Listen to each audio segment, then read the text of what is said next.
आज हम बात करेंगे एक बहुत ही डिमांडेड टॉपिक पर, SSC stenographer versus DDA stenographer.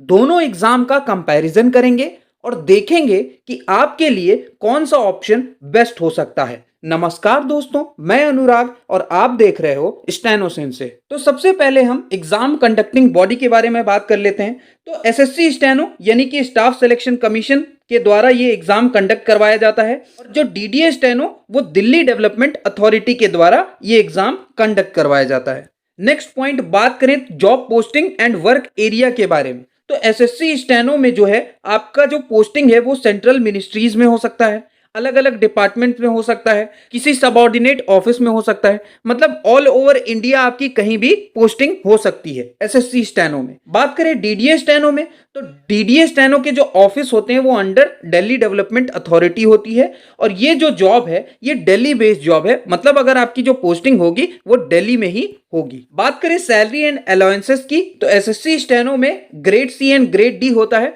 उसमें आपकी सैलरी 35 to 45,000 अप्रॉक्स बन जाती है। अगर आप इसमें टॉप मिनिस्ट्रीज में जाते हो तो आपकी सैलरीज और भी काफी ज्यादा हाई होती है और इसमें आपको कुछ सेंट्रल गवर्नमेंट के पर्क्स भी मिलते हैं। बात करें डीडीए स्टेनो की, तो डीडीए स्टेनो की जो है 40,000 to 50,000 अप्रॉक्स होती है और इसकी सैलरी थोड़ी ज्यादा होती है बिकॉज इसमें दिल्ली लग जाता है, तो दिल्ली के जो थोड़े अलाउंस होते हैं वो हाई होते हैं इन कंपैरिजन टू अदर, इस वजह से यहां पर आपको अप्रॉक्स सैलरी थोड़ी ज्यादा दिख रही है। नेक्स्ट पॉइंट, बात करें प्रमोशन एंड करियर ग्रोथ के बारे में, तो एसएससी स्टेनो में आपको प्रमोशन जो है फास्ट देखने को मिलेगा।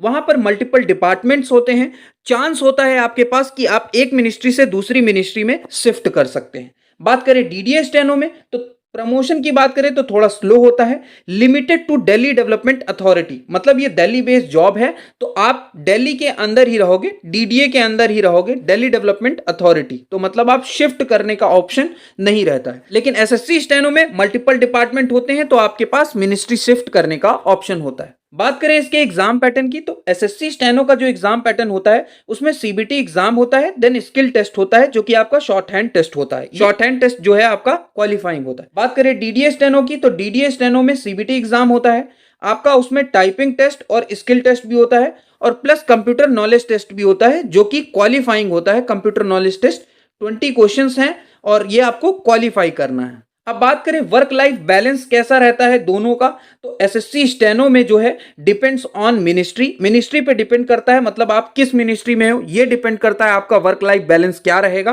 कुछ पोस्टिंग्स थोड़ी हेक्टिक होती हैं और कुछ जो है काफी फ्लेक्सिबल होती हैं। वहीं अगर हम डीडीए स्टेनो की बात करें तो यहां पर फिक्स्ड दिल्ली ऑफिसेस टाइमिंग होती है और कंपैरेटिवली स्टेबल होता है, मतलब यहां पर आपका वर्क लाइफ बैलेंस स्टेबल देखने को मिलेगा क्योंकि दिल्ली बेस्ड ऑफिस ही है और फिक्स्ड है, तो इस वजह से यहां पर जो आपका वर्क लाइफ बैलेंस है वो आपको स्टेबल देखने को मिल सकता है। लेकिन एसएससी स्टेनो में कुछ पोस्टिंग में आपको थोड़ा अपना वर्क लाइफ बैलेंस हेक्टिक देखने को मिल सकता है। अब आता है फाइनल सवाल कि कौन सा बेटर है। तो अगर आपको करियर ग्रोथ चाहिए, ऑल इंडिया अपॉर्चुनिटी चाहिए, सेंट्रल गवर्नमेंट पर्क्स चाहिए, तो आपके लिए एसएससी स्टेनो बेटर ऑप्शन हो सकता है। लेकिन अगर आपको सिर्फ दिल्ली में ही जॉब करनी है, स्टेबल वर्क लाइफ बैलेंस चाहिए, तो आपके लिए डीडीए स्टेनो एक अच्छा ऑप्शन हो सकता है। दोस्तों, ये था एसएससी स्टेनो और डीडीए स्टेनो का एक ऑनेस्ट कंपैरिजन। आपको कौन सा ज्यादा पसंद आया कमेंट बॉक्स में लिखकर जरूर बताएं। अगर आपको वीडियो अच्छी लगी है तो वीडियो को लाइक कर देना, ज्यादा से ज्यादा शेयर करना, चैनल पर नए हो तो सब्सक्राइब कर लेना क्योंकि ऐसी ही हेल्पफुल वीडियो मैं आपके लिए इस चैनल पर लाता रहता हूं। मिलते हैं अगले वीडियो में एक और टॉपिक पर।